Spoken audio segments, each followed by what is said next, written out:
बागेश्वर बहुत सारे पैसे लेते हैं, 50 लाख रुपए लेते हैं, ये कहा जा रहा है। वो कहा है कि कथा, ये जो बाबा लोग हैं ये बहुत पैसे लेते हैं। अब ये भी नेता ही कह रहे हैं, आप बताइए क्या करिएगा?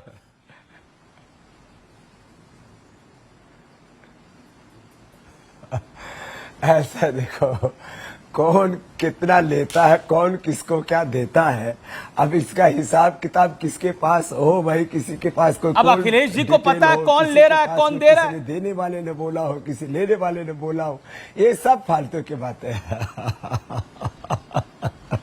ये सब ये 50 लाख की फिगर बाबा मैं नहीं लाया, अखिलेश जी को पता लग गया। दुनिया में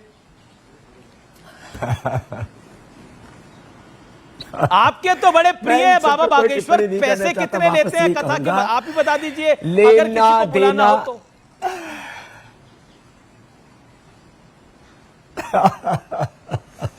ऐसा है, जिसको बुलाना हो वो जाकर के हम फोन करवा देंगे, जिसको मिलने के लिए समय नहीं मिल रहा हो तो हम मिलवा देंगे। और वो जो हॉस्पिटल बना रहे हैं उसमें किसी को 5 लाख देने हो, 50 लाख देने हो, 5 करोड़ देने हो, दे देना भाई, और ना देने हो तो अपना कथा सुन लेना। और भाई फिर भी यूट्यूब पे भी आते हैं उनके वीडियो, उस पे सुन लेना, नहीं तो हम से ही सुन लो ना, हम सुना देते हैं सब कथा। तुम्हारे भीतर राम है, तुम्हारे भीतर कृष्ण है, तुम्हारे भीतर हनुमान है, तुम्हारे भीतर शिव है, और तुम ही शिवावतारी हो, शिवो हम शुद्धो हम, यही भगवान आदि शंकराचार्य कह रहे, यही वेद कह रहे, स्वामी रामदेव कह रहे।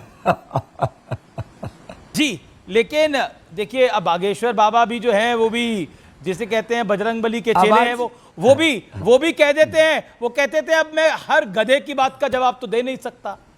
अब बताइए।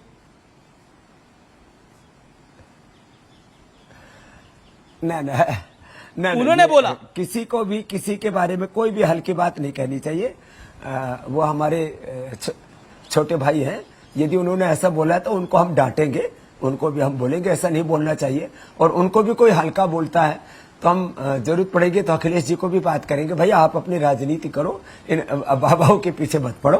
तो हर आदमी तो आप कह रहे हैं कि आप बागेश्वर बाबा और अखिलेश जी में सेटलमेंट करा देंगे, हमारा योग तो मतलब उनकी दोस्ती करा देंगे। और लाइव टेलीकास्ट के लिए न्यूज़ 18 को भी बुला लीजिएगा जब आप करेंगे ये। नहीं, मैं कोई बिचौलिया नहीं हूं। नहीं, मैं तो नहीं, आप प्रभावी व्यक्ति हैं भाई, आप उन सबके वरिष्ठ हैं, बिचौलिए नहीं है आप, योग गुरु श्री श्री रामदेव हैं।